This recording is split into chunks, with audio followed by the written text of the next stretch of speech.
A partir de agora, para todo o estado de Goiás, pela Fonte TV, canal 5.1, em todo o interior, em torno, canal 15.1, começa mais uma edição semanal do programa Pode Cá Liberados, com uma entrevista explosiva só com assuntos polêmicos. A seguir.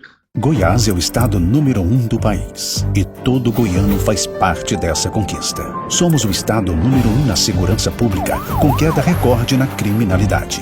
Número 1 em ambiente de negócios, com crescimento da renda do trabalhador e líder na geração de empregos. Goiás alcançou o primeiro lugar no IDEB e tem a melhor educação do Brasil. E quando o assunto é inovação, Goiás também é número 1. O estado mais digitalizado do Brasil, líder em gestão fiscal e transparência. Da saúde, o estado número 1 dá exemplo.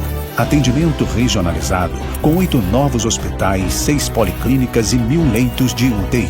E temos a maior política social da história, que fez Goiás ser o estado que mais reduziu a pobreza e extrema pobreza no Brasil.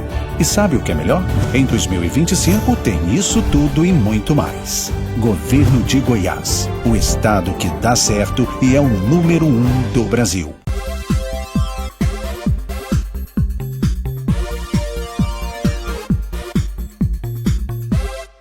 Podemos entrar aí nas suas casas? Se vocês permitem, agradecidíssimo. O desejo é sincero sempre de Deus e saúde, alegrias e vitórias em suas vidas de seus familiares e amigos neste ano novo de 2025, que ele seja justo e amoroso para vocês todos do nosso Brasil brasileiro. É domingo, é dia de Pode Cá Liberados, 10h30 da noite para o mundo inteiro, através das emissoras Sul e também dos aplicativos Smart TVs, LG, Samsung, iOS, Android, enfim, todos os canais abertos e fechados no Brasil, nas redes sociais.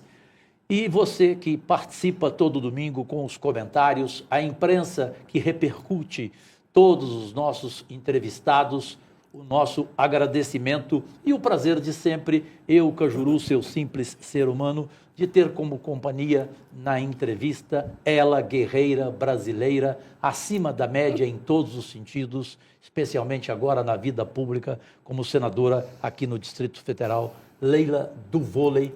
Hoje, um cearense que veio para brigar e para brigar pelos seus, né, pelas suas causas, né, pelos seus motivos, né, com uma bravura impressionante. Girão tem se mostrado ali no Senado um dos mais combativos, né? Entramos juntos, né, Girão? Nós estávamos até falando.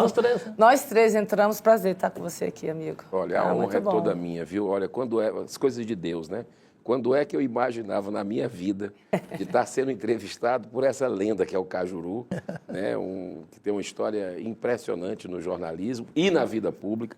E a Leila, que quantas noites, Leila, eu virei torcendo ali por você, pelo Brasil, e você tem feito grandes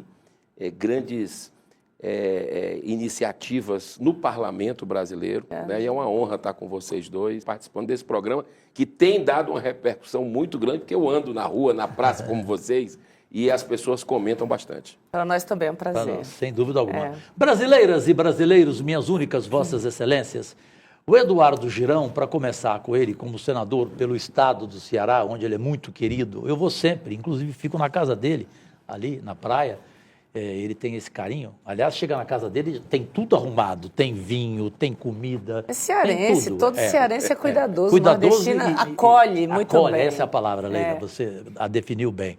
E o Girão é de uma personalidade incrível, né? Ele chegou com as suas causas e eu queria começar por uma delas.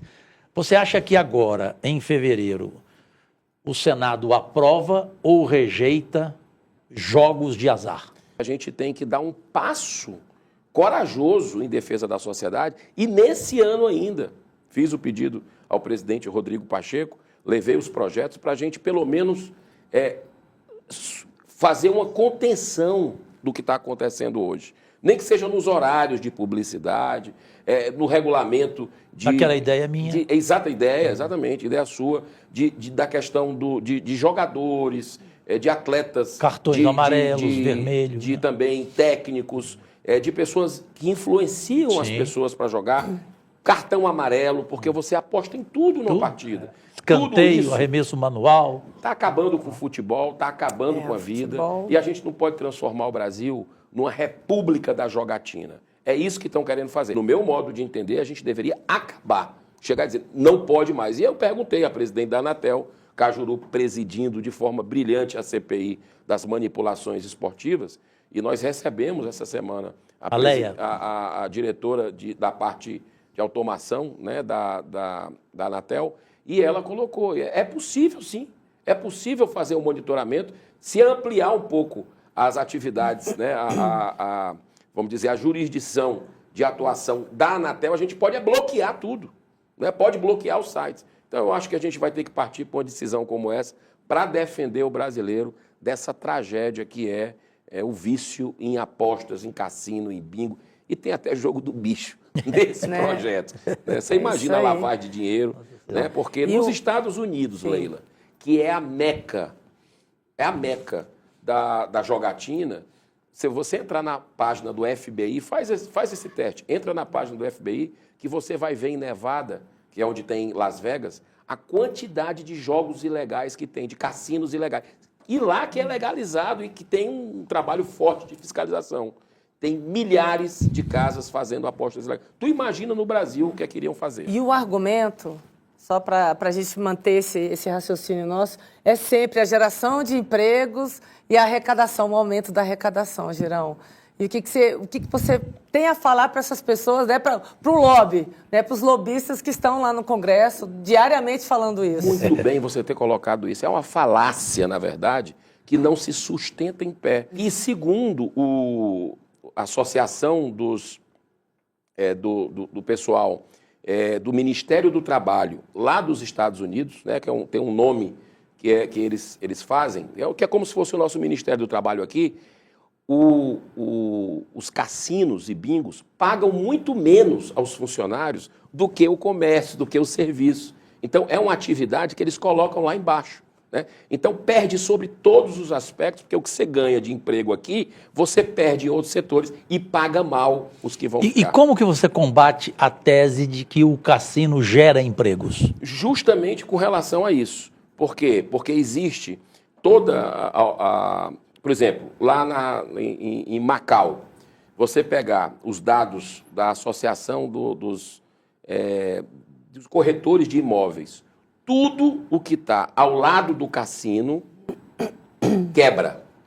É como se fosse o eucalipto. O eucalipto, ele chupa tudo que está, morre tudo do lado, porque ele vai buscar água lá na profundeza e não sobra para ninguém. É como o cassino. Então, existe toda uma canibalização, essa é uma palavra ruim, mas é uma palavra que se adapta bem, de setores produtivos que perdem exatamente receita para o cassino, porque as pessoas vão jogar e não vai sobrar dinheiro para investir em outras atividades. Leila?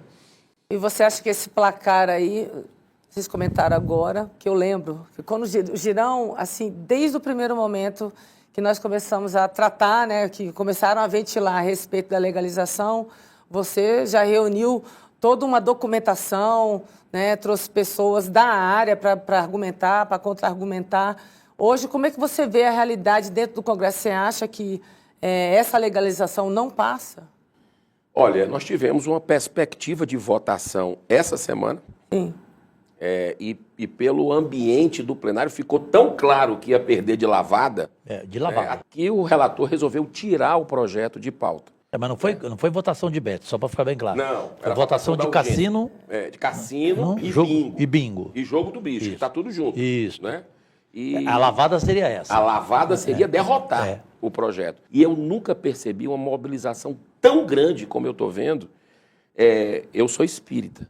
A Federação Espírita nunca se manifesta sobre nada. Ela é tímida com relação a isso.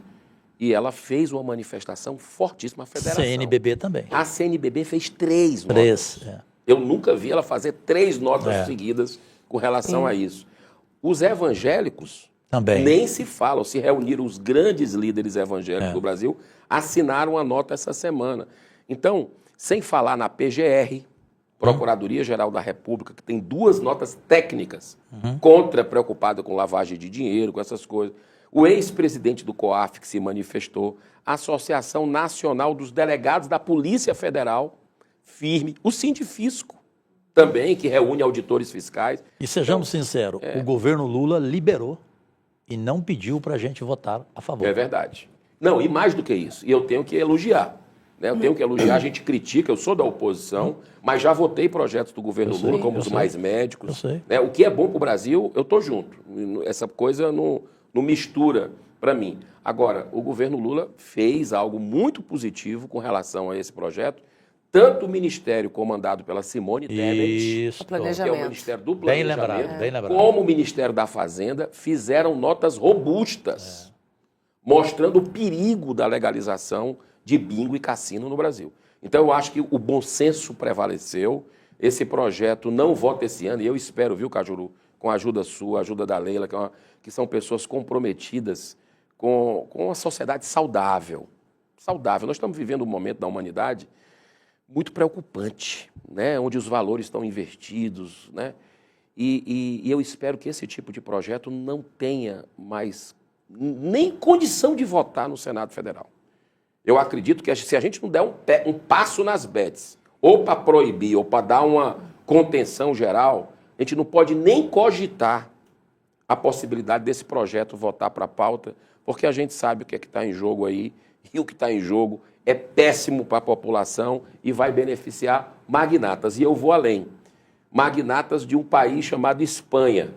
Porque Grupo Ortiz, quer que eu dou o nome? Grupo Ortiz, exatamente, que, segundo, dentro dos bastidores, e a gente conversa com muitos setores, ali está muito direcionado esse projeto para esse grupo. E a gente não pode aceitar esse tipo de coisa. Olha, Leila, vamos sair de um lobby para um outro. Fortíssimo. Ok? Fortíssimo, Um outro verdade. fortíssimo também. Vamos lá.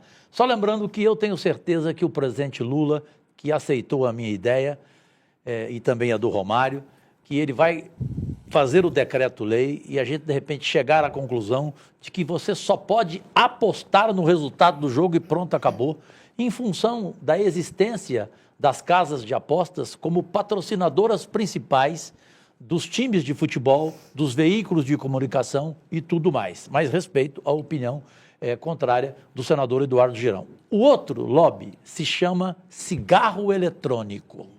E esse, você acha que esse a gente vence também? Porque esse é forte. Esse é fortíssimo, atua também nos bastidores, né? E eu digo uma coisa para você. Eu percebo entidades seríssimas do Brasil se posicionando contra. Né? Você vê essas entidades que trabalham com saúde, né? Até o Cristo Redentor, Cristo, ele foi iluminado a partir de iniciativas de sociedade brasileira da questão que trabalha contra o câncer, né? O Hospital do Câncer, né? Várias outras associações da medicina que fizeram notas públicas fortes e a gente conseguiu barrar.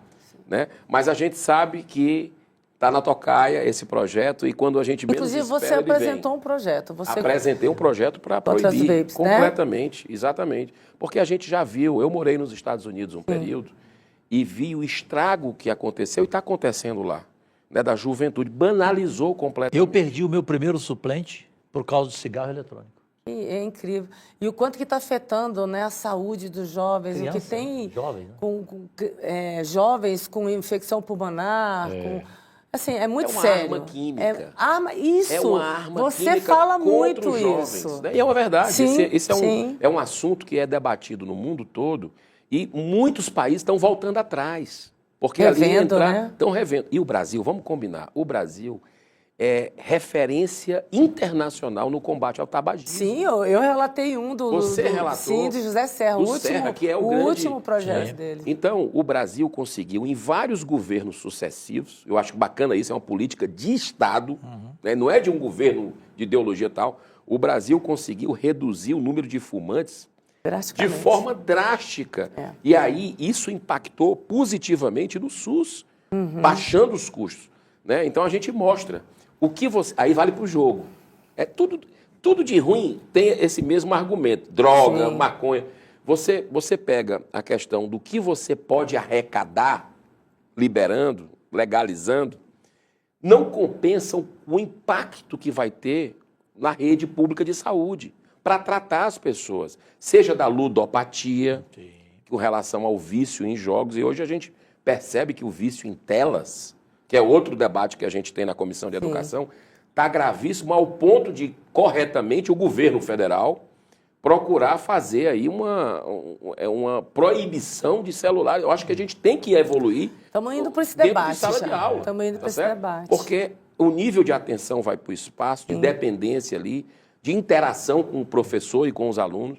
Então, eu acredito que o vício é algo que a gente tem que fechar todas as portas possíveis. Porque tem pessoas que são expostas a isso e perde a vida, a família acaba, é devastada, é uma tragédia, e o peso para o Estado também é muito grande do ponto de vista econômico.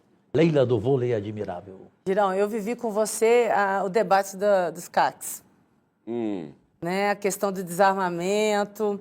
E, assim, tanto eu como você tivemos ali o tempo todo nesse debate. Fomos muito criticados. Sim. Né? Bombardeados. Porque, bombardeados, inclusive. Você também, né, Cajuru? Senhora. Nós três fomos bombardeados. Eu lembro, assim, que isso até afetou a minha relação com alguns amigos, né, que defendiam... Eu perdi amigos. Essa questão do porte, da posse de arma. Você teve um evento pessoal quando você morava nos Estados Unidos, sua filha, Isso. né? Um jovem invadiu, matou 17 alunos. Eu queria que você contasse um pouco disso, por que da sua defesa intransigente com relação a essa questão? Eu estou na política por causa dessa pauta. Principalmente. Eu sempre defendi a vida. Né? É algo que eu passei por uma síndrome do pânico com 29 anos e fui ali repensar os valores e tudo. E a primeira pauta que eu peguei, eu vou chegar, a primeira pauta foi a questão da vida desde a concepção. Né? É o primeiro direito, o direito de nascer. E ali eu mergulhei cientificamente, pesquisando, me envolvi nessa causa de participar de palestras, de caminhada. Mas sempre vinha no Congresso Nacional, isso é que é engraçado da vida, né? Eu sempre vinha aqui em Brasília, pegando chuva para entrar dentro do Congresso Nacional. Muitas vezes não conseguia entrar, porque dava a quantidade de pessoas numa audiência pública, a gente não entrava. E eu era um ativista de causas. E essa causa da paz, aí é cultura da paz, né? Não combina com liberação de arma de fogo, como o governo anterior, o governo Bolsonaro, quis fazer e fez. Mas nós fizemos a contenção. Sim. Né? Porque, e olha a preparação que eu tive, é um sinal para mim. Eu trabalhei durante 30 anos da minha vida em empresa de segurança. Eu perdi muitos profissionais de segurança, vigilantes, porque o assaltante queria era a arma dele e matava ele pela arma. Tanto é que eu comecei e eu acho que a gente tem que correr com um projeto que a gente deu entrada, transformar arma de fogo para armas não letais, o taser. Né? Esse é um projeto que a gente precisa avançar, porque aí você vai substituindo. O que é que acontece? O que é que aconteceu na minha vida? Eu fui morar nos Estados Unidos por um ano sabático. Reuni os filhos do primeiro casamento e os filhos do segundo casamento. A cidade mais segura. Eu não sabia, mas era a cidade mais segura dos Estados Unidos. O último assalto tinha sido há 20 anos. Parkland, na Flórida. O último assalto tinha sido 15, 20 anos. Assalto. Assassinato nunca teve. E num belo dia, no Dia dos Namorados, lá, 14 de fevereiro de 2018, meu projeto era ficar lá uns 2, 3 anos. Um cara compra uma arma, é muito fácil comprar arma nos Estados Unidos. É o que queriam fazer aqui. Isso. Compra a arma e vai, no Dia dos Namorados, entra na escola e metralha quem vê pela frente. A minha filha, que era a única que não queria ir para os Estados Unidos, queria ter ficado no Brasil pelas amigas, 16 anos de idade. Adolescente. Adolescente, não queria, mas eu tive que... Não foi fácil para convencer. E ela foi com a gente. Justamente ela estava na sala que aconteceu a tragédia. Então, o atirador... O mundo parou para olhar naquele dia lá. Né? Aquele dia foi chocante. E eu fui o primeiro pai a chegar. Por quê? Porque como eu gosto de futebol, fui até presidente. Do Fortaleza, o Vamos melhor. chegar lá, Eu- vamos chegar lá. Era a final da Copa da UEFA naquele dia. E eu combinei com os meus filhos para pegar mais cedo no colégio. E eu nunca tinha feito isso, porque tu sabe como é que funciona nos Estados Unidos. Tá. Pega na porta de casa o ônibus escolar e deixa na porta de aqueles amarelos. Sim. E nesse dia foi a primeira vez que eu fui pegar, porque eu disse, ó, eu vou ter que pegar vocês mais cedo para a gente ir para um restaurante brasileiro para assistir a final. Sim. Ah, vamos, papai e tal, não sei o quê. E eu fui o primeiro pai a chegar, uma escola de 3.000 alunos. Eu fui o primeiro pai a chegar. E eu vi tudo, eu presenciei, não a cena, né? Mas o desespero. O desespero dos familiares que foram chegando, dos alunos que conseguiram sair. O meu mais velho conseguiu sair. A minha filha, que é a segunda mais velha, ficou lá dentro, não conseguiu. O professor foi morto em sala de aula, um tiro na cabeça. Ficou na porta e foi a sorte, porque ele tentou entrar e deu um tiro e tentou entrar, e as crianças estavam lá. E ele foi matando no corredor quem ele encontrou. Então, ali eu disse, meu Deus, depois que a minha filha... Eu passei 20 minutos sem saber, porque as informações que chegavam que tinha matado todo mundo. E aí, quando a minha filha, o FBI vai tirando os sobreviventes, a minha filha veio, né, faz terapia até hoje, não é fácil, e ela conseguiu sair. Eu disse, meu Deus, eu sempre recebi convite para entrar na política, pelas causas da vida, né, contra a droga, essa coisa toda. Mas eu sempre recusei, nunca, não queria conversa. Dessa vez eu tenho um dever, porque eu sei que essa pauta de liberação geral de arma de fogo vai entrar na pauta do Brasil. Porque já estava ali a questão do Bolsonaro, aquela coisa. E eu concordo com algumas pautas do Bolsonaro, mas essa eu não me considero um desarmamentista. Eu respeito que as pessoas tenham arma em casa, para defender o comércio, para defender a sua família em casa. Sempre defendi. Mas você ter arma para andar na rua, cada um... Sabe o que é isso? Isso é a volta do faroeste. Isso é a Idade Média. Cada um por retrocesso. Si. Retrocesso civilizatório. Foi a única briga minha com o ex-presidente Jair Bolsonaro. Você se lembra que eu falei para ele? Eu falei, presidente, arma na mão de todo mundo, o senhor não deve ter assistido, que o senhor não é muito chegado a filme. Com Michael Douglas, Um Dia de Fúria. Um Dia de Fúria. O Brasil vai virar um dia de fúria. Bom, você aí que é o nosso único patrão, vendo mais uma edição semanal do Pode Cá Liberados, um talk show de entrevistas diferente de tudo que você viu. Eu, antes de voltar a Leila, vou lembrar aqui que há uma polêmica, em uma opinião do senador cearense Eduardo Girão, nosso entrevistado hoje, sobre o aborto. O seu pensamento, por favor. O meu pensamento é o seguinte, cientificamente, nós temos uma legislação no Brasil que eu acredito que acolhe a realidade. O STF está tentando, como aconteceu em 1973 nos Estados Unidos, legalizar por uma via que não é o seu papel. O papel é do Congresso de legislar sobre a vida. O que é que eu defendo? Nós temos, com 18 dias da concepção, sabe o que é 18 dias? É um carocinho de arroz para feijão. Já tem um coração batendo.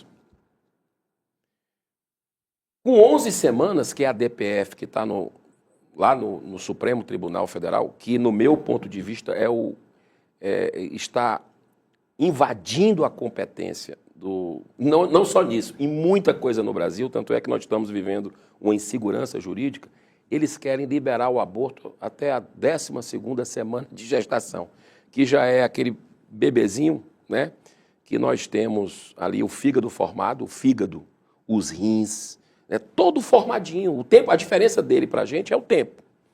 Então, eu defendo a ciência. A ciência mostra que a vida é viável já ali, que é um dom, né, que é uma interrupção disso. É como se você pegar essas câmeras todas que estão aqui, conectar, tira de uma vez, né, e isso gera para a saúde da mulher, segundo o British Psychiatry Journal, né, e compartilhado por várias universidades do mundo, problemas de ordem emocional para a mulher, psicológico mental e físico. Se você pegar as mulheres que fazem aborto em relação às mulheres que não fazem aborto. Por isso que esse assunto, eu acredito que a gente deva estar sempre falando, tirando debaixo do tapete e debatendo sem pudor. Por quê? Porque alguém que pode estar nos assistindo, pode estar passando por uma gravidez não planejada, né? Ela ter acesso a essa informação, porque são duas vidas que estão em jogo com o aborto.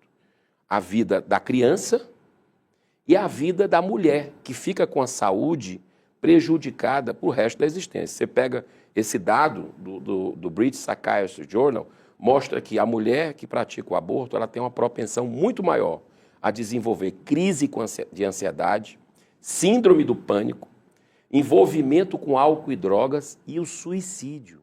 155% a mais do que a mulher que não praticou. Então a gente tem o dever de debater esse assunto, de levar essas informações sem julgamento, mas ao mesmo tempo levar a solução. Sabe qual é a solução? É a adoção. Né? A adoção que é um ato de amor e que, quando a gente tem vários grupos que fazem isso, inclusive a Elba Ramalho, que é cantora nordestina, que fez um aborto em 1973. Ela fala isso publicamente, né? E que a partir daquele momento ela começou a se perder na vida com o sentimento de culpa. Quando viu uma criança no shopping com a outra mãe, ela dizia, poxa, meu filho teria essa idade. E ela faz um trabalho diuturno para tentar ajudar, apoiar mães que têm a gravidez não planejada, para que elas mantenham, né? E é engraçado, 92% das mães que mantenham a gravidez para intenção de doar, depois não quero, eu vou fazer a adoção, elas desistem da adoção. A mulher estuprada, ela não tem o direito de se abortar, na sua opinião? Ela tem o direito no nosso ordenamento jurídico, né? Não é punida por isso. E eu acho que a observância da consciência deve ser preservada, tá certo? Eu acredito que a legislação de hoje, como eu falei no início, atende. Mas nós, ao ponto do despertar da consciência, das informações que vão chegando para as pessoas, a gente deve dar a informação para elas. Muitas mulheres, eu conheço, e já participei de muitos debates, e aí não cabe julgamento, nem de um lado nem de outro. Mulher que é porque um erro não justifica um outro, entende? O estupro é um crime hediondo, absurdo, tem que ser punido no mais alto grau. Mas a partir do momento que aquela criança que não teve culpa do que aconteceu... E nem a mulher, E nem a mulher, as informações têm que chegar para uma decisão. Mas a gente não pode julgar... Entrando no jogo político agora, já que domingo passado demos espaço para o senador Humberto Costa, eu não sabia, né? Nem eu nem a Leila. Ele tem mais tempo de PT do que o Lula. Ele tem 45 anos de PT, do Partido dos Trabalhadores. Todos nós. Só o pessoal eu não sabia. Ele pernambucano, né? Nosso colega, né? E a gente respeita a opinião de todo mundo aqui. Na questão do jogo político, o que se debate é que realmente houve a determinação para o assassinato do presidente Lula, do vice-presidente Geraldo Alckmin e do ministro do Supremo Tribunal Federal, Alexandre de Moraes, e que Bolsonaro sabia de tudo e que ele que mandou executar. Qual é a opinião do senador Eduardo Girão? Olha, para começo de conversa, eu gosto de respeitar a Constituição do Brasil. E a gente vê um ministro do Supremo Tribunal Federal que se diz vítima dessa trama, está com esse processo, com esse inquérito, para mim, já é um absurdo estar acontecendo isso no Brasil. Tá? Para você isso inocente, o Bolsonaro? Não, eu posso dizer que esse processo começa errado. Isso é um erro estratégico, inclusive daqueles que querem, de uma certa forma, empurrar a goela abaixo uma narrativa. O que eu vejo, e eu digo isso, já dei entrevistas, é que faltou liderança no Brasil, no final do mandato do Bolsonaro, sabe para quê? Para mandar aquelas pessoas que estavam nos quartéis para casa. Esse foi o grande erro. Faltou. Quem é que... Mas você não acha que o fato daquelas pessoas ficarem ali já era uma estratégia para o que viria no dia 8? Veja Por bem. isso que não mandaram sair dali? Interessante isso, porque a gente teve a oportunidade de ouvir, né, durante várias audiências públicas, familiares de pessoas que estavam nos quartéis e tal, ter acesso ao processo depois de muito tempo. E o que a gente percebe ali eram pessoas que estavam indignadas, sabendo, e a gente é da democracia, de você ter uma posição contrária ao atual governo, e que pessoas que experimentaram o atual governo com relação a algumas pautas, que estavam indignadas ali na frente dos quartéis, pedindo, né, de acordo com a sua liberdade de opinião, nós estamos no país livre, colocando a sua manifestação, e o que é que acontece? Essas pessoas não tinham, pelo menos eu participei da CPI dos atos do dia 8 de janeiro, não se tinha uma liderança ali, né? Se tinham pessoas que se juntaram de vários países, pessoas que não tinham armas, e não foi uma arma encontrada com ninguém, não tinha, e aí todo mundo viu, não tinha tanque, não tinha organização, não tinha liderança, num domingo. Girão, pessoas vieram preparadas para quebrar mesmo. Ninguém pegou essas pessoas. Girão, O que é estranho é isso. um deputado goiano subiu na Assembleia Legislativa e admitiu que ele pagou mais de 100 pessoas para que viessem aqui com o intuito de quebrar tudo mesmo. O interessante é o seguinte. Eu fico pensando assim, você imagina se eles encontrassem cara a cara com Lula, com Alckmin e com Alexandre de Moraes num desses poderes? Nós quisemos pegar essas pessoas. Lá na CPI, a gente quis... Cadê as imagens? O ministro, na época, ministro da Justiça do governo Lula, o Flávio Dino, hoje ministro do STF, não nos passou as imagens. Nós aprovamos o requerimento para ver, porque a gente quer identificar quem é que estava quebrando. Porque quebrou, a gente viu, a gente entrou. Eu estive aqui. Você estava lá, você viu. Eu vi Ele depois, quebrou. é chocante. Mas as imagens que tem dentro do Senado... E alguns quebraram na frente de policiais que viam e até riam. Riam. Bom, aí eu não sei, mas assim, Eu vi realmente vídeo. foi uma devastação. Policiais aqui do Distrito Federal. E aí, o que é que a gente vê nas... Aquele brasileiro que morreu aqui de Brasília, o Clériston Pereira da Cunha, né, morreu no presídio, na Papuda, com a PGR pedindo a liberação dele, Alexandre de Moraes não liberou. Problemas de saúde. As imagens do Senado, da TV, do circuito interno, é curioso. Mostra, é como se ele tivesse sendo chamado para entrar, para se proteger das bombas, com a polícia do Senado, que é uma polícia séria. Sério. Tanto é que a polícia coloca eles lá, dá as costas, porque vê que eles não têm nenhum tipo de perigo para a instituição. Não quebraram nada dentro do Senado, só um microfone, que talvez, segundo as perícias lá, o que a gente viu, era aquelas coisinhas que poderia estar quebrada há muito tempo, não quebraram nada. E essas pessoas estão pegando 15, 17 anos de prisão, sem direito à defesa, sem direito ao contraditório, sem os advogados terem acesso aos autos. Que democracia é essa no Brasil? São presos políticos para mim, Cajuru. Eu acho que aí é que está, a gente queria identificar, porque quem errou tem que pagar. Quem quebrou tem que pagar, quem organizou tem... Sim. Mas de acordo com a lei. A gente precisa fazer essa punição, a justiça... Com a presunção da inocência, com a presunção, né? Mas com dados para que seja... Não é isso que a gente está vendo. Infelizmente, não é isso que a gente está vendo. Então você não pensa como o Humberto Costa, que para ele o Jair Bolsonaro tem que ser condenado e tem que ser preso? Não, eu vejo, e você sabe das minhas restrições, a gente acabou de conversar aqui. Sim, claro. O Jair Bolsonaro tem uma posição independente, mas eu acho que tem uma forçação de barra muito grande aí para querer pegar o Bolsonaro como o responsável por isso. Não se tem materialidade nenhuma com relação a isso, né? E até na própria, nos documentos que a gente pôde ver, que vazaram, né, da Polícia Federal, da polícia e tal, você não consegue encontrar. Faltou táxi para o golpe. Por favor. Coisa de gude. Como é que é balinha de gude? Bolinha de gude. Você não encontra arma. É as pessoas com Bíblia, com bandeira do Brasil. Me parece uma coisa muito forçada, como uma narrativa para querer perseguir adversários. E a gente está vendo deputados sendo perseguidos, colegas nossos, como o Marcos Duval, sem direito à rede social, com 50 milhões de multa, sabe lá como se tirou esse valor. Isso é um absurdo, né? É um deputado, infelizmente, zumbi, que nós temos hoje, colega nosso, um deputado um senador que não tem as suas prerrogativas, que é uma vergonha o Senado, nós estarmos vivenciando isso, com um deputado que não tem nem rede social e nem passaporte, tiraram até o passaporte dele. Então, é surreal o que a gente está vendo no Brasil.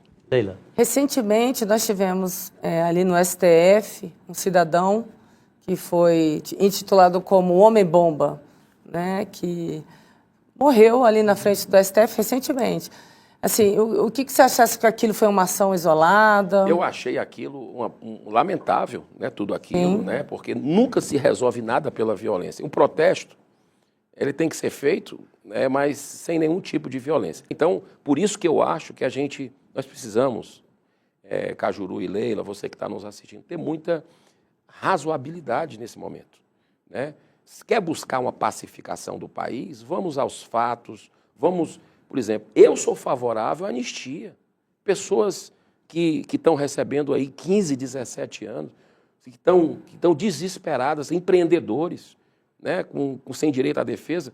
Por que nós não tivemos gente que quebrou absurdamente a esplanada dos ministérios em 2017, de movimentos sociais?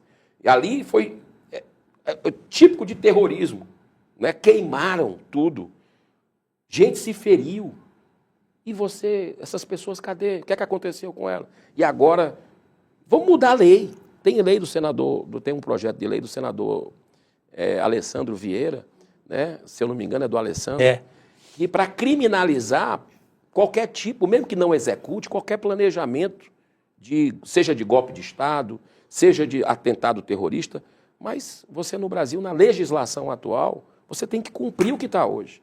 E o que a gente vê é um Supremo Tribunal Federal alinhado política e ideologicamente com o governo Lula, né, fazendo uma caçada implacável a um lado, aos conservadores, às pessoas de direita. Você vê que deputados como Marcel Van Hatten, que estão aí recebendo intimação, inquérito por fala da tribuna, outros da esquerda, e eu também não gosto desse negócio de rótulo de direita, de esquerda, mas outros com pensamento, com viés ideológico do oposto, não tem esse tipo de procedimento. É como se estivesse atuando de forma seletiva, de forma parcial. Isso, vamos encontrar pacificação desse jeito? Jamais. Bem, como sempre, depois do menor intervalo da televisão brasileira, o único neste Podcast Liberados, as perguntas que vêm após este menor intervalo, começando com Leila do Vôlei. Bom, falando um pouco sobre a anistia, né? Nesse primeiro momento, a gente não está tratando disso, até porque houve um episódio que realmente houve um recuo do Congresso. Você acha que para o próximo ano isso vai ser uma das pautas principais dentro da casa? Olha, Leila. E outra coisa, outra pergunta muito importante. A harmonia entre os poderes. Já aproveitando, falando de anistia, como é que você enxerga o cenário entre os três poderes? Perfeito. Eu vou deixar uma coisa linda que o Brasil precisa saber, que acontece no interior do Ceará e que tem o nome Girão. Nós voltamos já.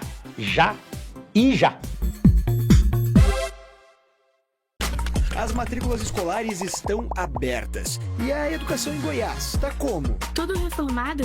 Isso aí é elite. Material escolar e uniforme pra geral. Amasso. E tem até computador? Bravo, não tem jeito. Primeiro lugar no IDEB com os melhores professores do Brasil. Matricule-se no ensino mais brabo do país. Governo de Goiás, o estado que dá certo. Senhoras e senhores, meus únicos patrões, voltamos para a última parte deste Podcast Liberados especialíssimo de domingo em todos os canais abertos, fechados e nos aplicativos Smart TVs em qualquer lugar do planeta. O nosso entrevistado deste domingo é o cearense Eduardo Girão. E antes das perguntas da Leila, que ela já deixou, ele falou assim para mim no intervalo: vai, que é isso? Coisa linda no interior do Ceará? É surpresa? Conte para o Brasil o que significa no interior do Ceará, e que tem um nome girão, Estação da Luz. A Estação da Luz é um projeto social, pegar todas essas pautas e fazer ações específicas sobre elas, né? Educação, uma escola que eu visitei lá na Índia, há cerca de 20 anos, que é uma escola de valores humanos, que é baseado nos princípios da paz, do amor, da não violência, da retidão e da verdade. Implantamos lá, é um sucesso, né? As crianças com autoestima lá em cima, com esporte. Quero convidar vocês para conhecerem esse projeto, que ajuda desde criança até idosos, né? Então é um projeto assim que Esse é o caminho. Estação da Luz foi um nome bem propício, porque é jogando luz, né? E o bem, vocês sabem, o bem contagia, o mal contamina, né? Então tudo do bem se espalha como uma estação, né? E eu fico muito feliz de alguma forma ter fundado essa ONG, né, que desenvolve esse trabalho aí, já transcendendo o Ceará com relação a projetos sociais. A Leila colocou uma coisa muito importante, harmonia. É isso que a gente busca. Tem até aquela música do Beto Guedes, né, que fala o sal da terra, harmonia, é o que a gente precisa. Para ter harmonia, a gente precisa resgatar a Constituição brasileira, né? Precisamos respeitar todos a Constituição brasileira, né? E para o cidadão comum respeitar, os primeiros guardiões, que são os ministros do Supremo Tribunal Federal, precisam respeitar também. Quando a gente vê declaração de nós derrotamos o bolsonarismo, perdeu o Mané e várias outras políticas, declarações de ministros e ativismo, fazendo leis em lugar do parlamento, mostra que não existe harmonia dentro do Brasil, né? Então, eu acredito que nós votamos, todos nós aqui, importantes matérias para que, de alguma forma, a gente possa retomar essa harmonia, como, por exemplo, a PEC do fim das decisões monocráticas, né, que está parado lá na Câmara. Mas o Senado, que é tão cobrado, né, e é importante que as pessoas cobrem, fez a sua parte com relação a isso. A PEC antidrogas também, né, que é outro ativismo do STF, nós conseguimos votar, parou na Câmara. Eu quero imaginar o que é que vai acontecer, Leila, depois que a Câmara votar e, se Deus quiser, aprovar a nossa PEC. Né? Vai acontecer um impasse institucional? Porque o STF já foi lá e já declarou o porte para grama, quantidade para gramas de maconha, por exemplo. E aí, se nós do Congresso definirmos como porte zero, como sempre fizemos, seja no governo Lula anterior, seja no governo Bolsonaro, sempre nós deliberamos porte zero. E aí, como é que fica? Então, assim, eu vejo que a anistia, ela pacifica o país. Eu acho que nós estamos perdendo tempo com relação a isso. Esse ambiente de polarização, só quem ganha são os polos. Uhum. E o caminho do meio, do equilíbrio, perde da razão. Perde. Né? E eu acredito que a anistia, como foi feita várias vezes, que é um assaltante de banco, que sequestrou, no passado muito recente, a questão até de embaixador, né? Não teve anistia. Por que não pode ter para pessoas, por exemplo, que nem na esplanada dos ministérios estavam, né? Como tem casos que foram documentados e que estão pegando punição, né? Então, a gente precisa ter muita calma nessa hora e saber separar aí o joio do trigo para que a gente possa levar adiante. O que faltou para ele responder das perguntas que você deixou, admirável Leila do vôlei? Então, o ano que vem nós vamos ter eleição no Senado, na Câmara. Acho que todos nós aqui estamos aguardando, acho que o Brasil também, as eleições, tanto para a Câmara como o Senado, para as presidências ali, os comandos. Como é que você está enxergando isso? Qual é a tua posição, a tua opinião também? Não sei se eu te coloquei numa saia justa, mas assim, é muito bacana. Ele adora assim, saia justa. Estou interessado em saber a tua posição. Olha, o princípio da transparência, como eu não sou político, eu estou na política, né? Mas eu não venho do Nós como três, vocês, os três. Né? Eu adoro responder tudo, né? Da forma mais transparente possível. Eu gosto da pessoa do Davi Alcolumbre como pessoa. Uma pessoa que sempre conversa, atende bem, sempre muito respeitoso. Articulado, né? Não, e é muito agradável. Eu fiquei muito frustrado, porque na época, para derrotar o Renan Calheiros, a gente estava chegando lá, e eu votei no Davi Alcolumbre, né? Trabalhamos ali para emplacá-lo com uma esperança para o Senado, e eu vi, particularmente, me senti frustrado com a atuação enquanto presidente do Senado. Eu votei no Regufe. Eu lembro que você votou no Regufe. Eu também. Você também. Também. E aí o que é que acontece? Nós tivemos ali um momento ruim do Senado, né? Engavetando, para buscar um reequilíbrio entre os poderes, engavetando o pedido de impeachment, se curvando ao Supremo Tribunal Federal, que é tudo que o Brasil não precisa nesse momento. Aliás, naquele momento, de altivez. Naquele momento você não acha, Leila, e você não acha, Girão, e vocês aí do outro lado, repito, nossos únicos patrões, que o melhor nome, e seria a primeira mulher da história dos 200 anos do Senado Federal a ser presidente, o melhor nome não era o da Simone Tebet? Naquele momento era. Naquele momento, realmente, a Simone perdeu uma oportunidade, até porque né? estava vindo uma nova legislatura. E a eu não gente sei se queria. a gente vai Como ter. nós éramos o novo naquela casa, nós também tínhamos aquela expectativa de ter o novo também à frente do comando do Senado. Teve muito disso. Nós tínhamos a Simone, nós tínhamos outro grande nome. Espiridião Amin, que chegou perto ali naquela reta final. Sim, né? Mas foi o que foi possível fazer. Eu acho que errar uma vez, ok, errar duas vezes já não é. Eu não voto em Davi Alcolumbre, né? Eu quero deixar muito claro. Mas já tem outro candidato? Tem, o Marcos Pontes lançou, e eu acho que outros vão lançar. Ele lançou? Eu acho que quanto mais lançarem, melhor para o debate. O astronauta lançou? Lançou, já tem mais de mês. Né? E eu apoio essas candidaturas e acho que vai ser importante para esse debate no Senado uma alternância de poder. Porque voltar a Davi Alcolumbre é exatamente o que está acontecendo hoje. Eu acho que o Senado precisa respirar melhor para que resguarde as prerrogativas da casa, avance e não retrocesse. Leila, há um assunto que todo mundo está discutindo, que você enxerga o lado bom, inquestionável, que para mim até é uma revolução humana, e o lado ruim, que eu queria a sua opinião neste podcast Liberados. Inteligência Artificial, senador Eduardo Girão. Olha, um projeto importante que é preciso que a gente faça um debate com calma, sem assodamento, porque isso vai valer para as futuras gerações.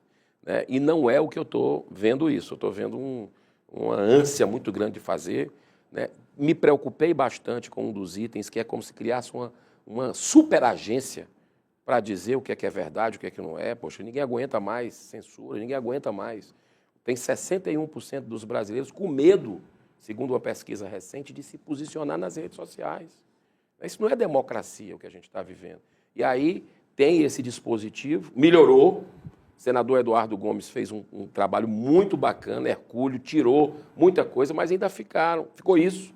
Né? E eu acho que a gente tem que evoluir também para a questão de direito autoral. Né? A gente precisa fazer esse debate com calma.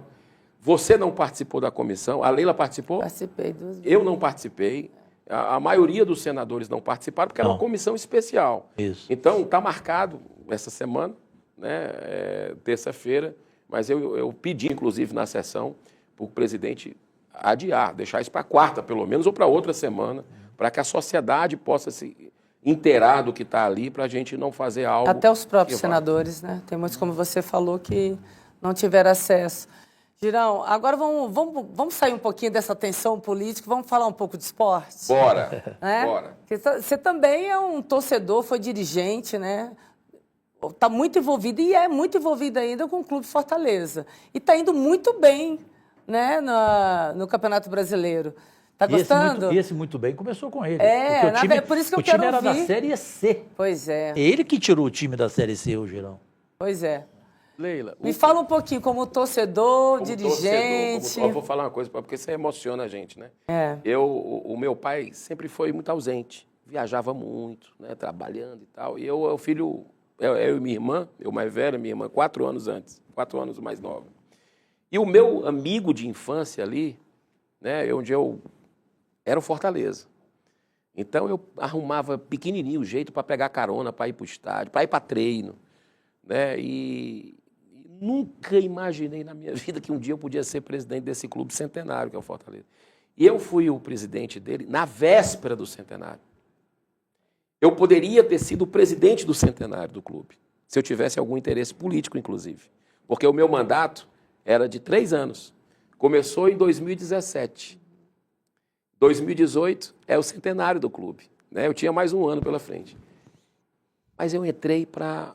O meu talento qual é? O dom que eu acho que eu tenho é de organizar, de pacificar. O Fortaleza tinha muita briga interna de funcionário com diretoria, de jogador com funcionário, com diretor. Mas era uma coisa de ex-presidentes.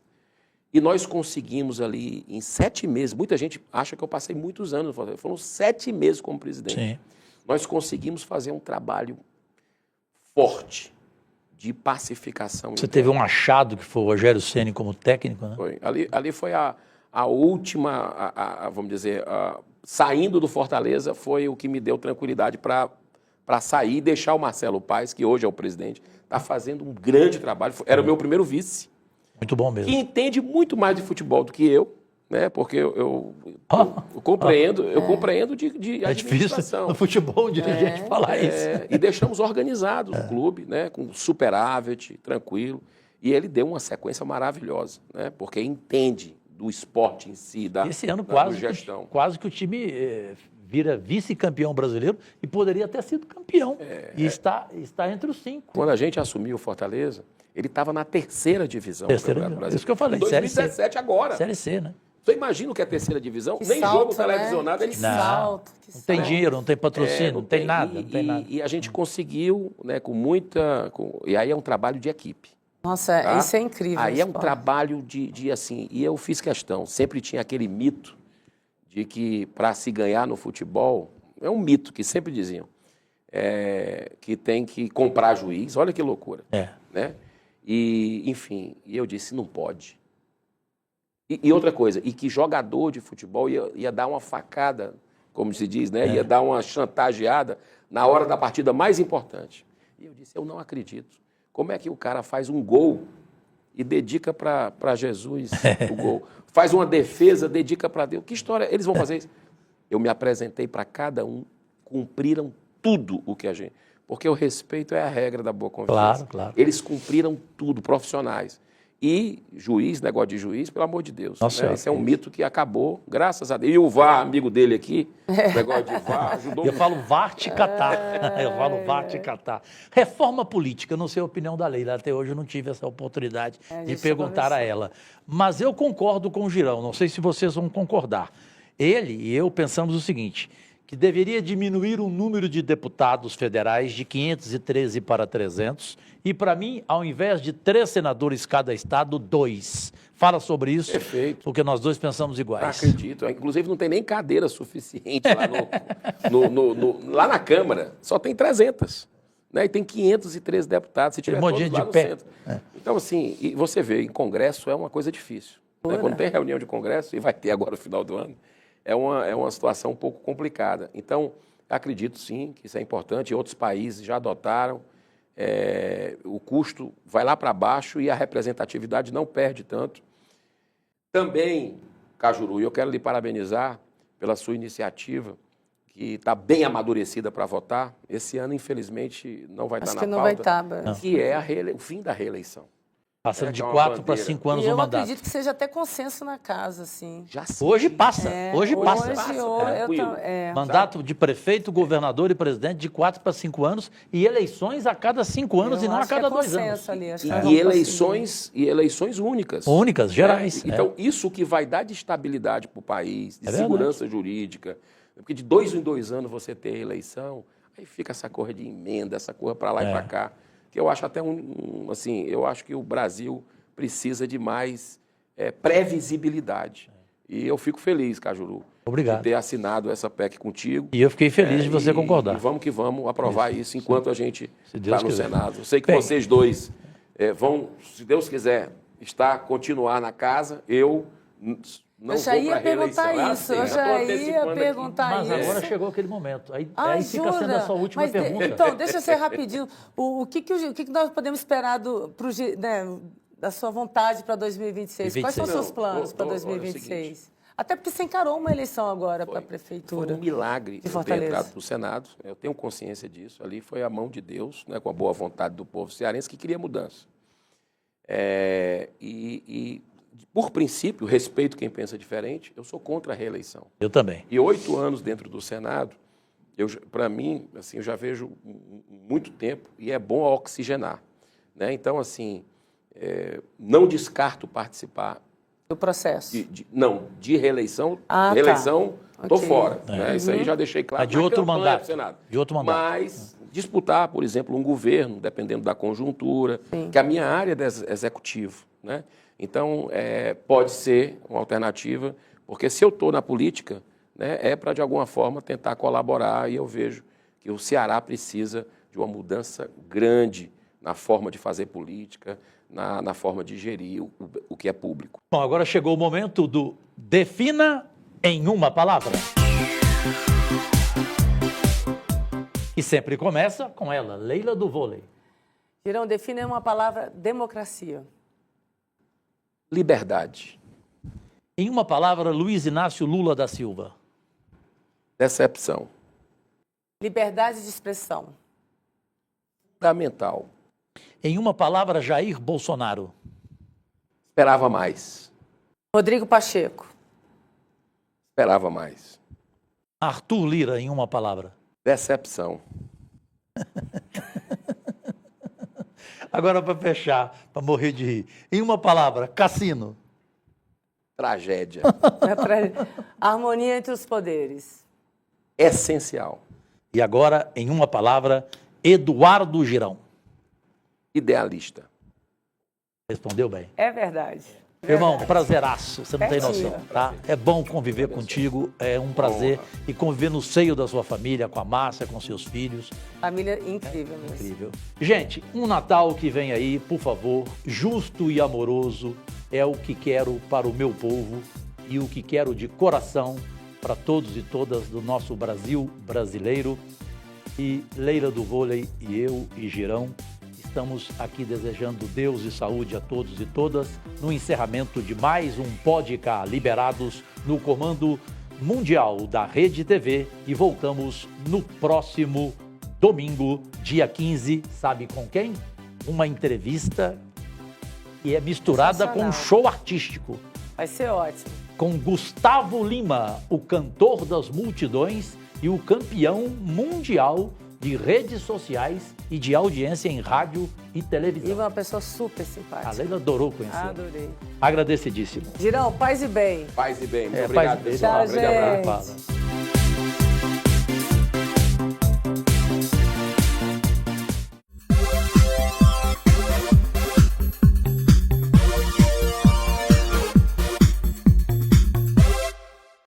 As matrículas escolares estão abertas. E a educação em Goiás está como? Tudo reformado? Isso aí é elite.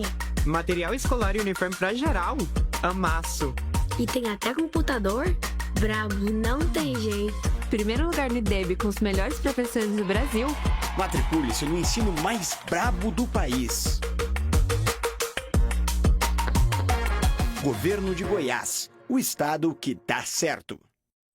Goiás inteiro acaba de ver mais uma edição semanal, 8 de dezembro de 2024, domingo, pela Fonte TV, canais 5.1 e 15.1, o Podcast Liberados, o programa de entrevistas já consagrado no Brasil inteiro, comigo e Leila do Vôlei. Voltamos no próximo domingo, 15 de dezembro, com uma entrevista exclusiva misturada com um show especial do goiano que o mundo inteiro conhece, campeão absoluto em redes sociais, rádio e televisão, o cantor Gustavo Lima.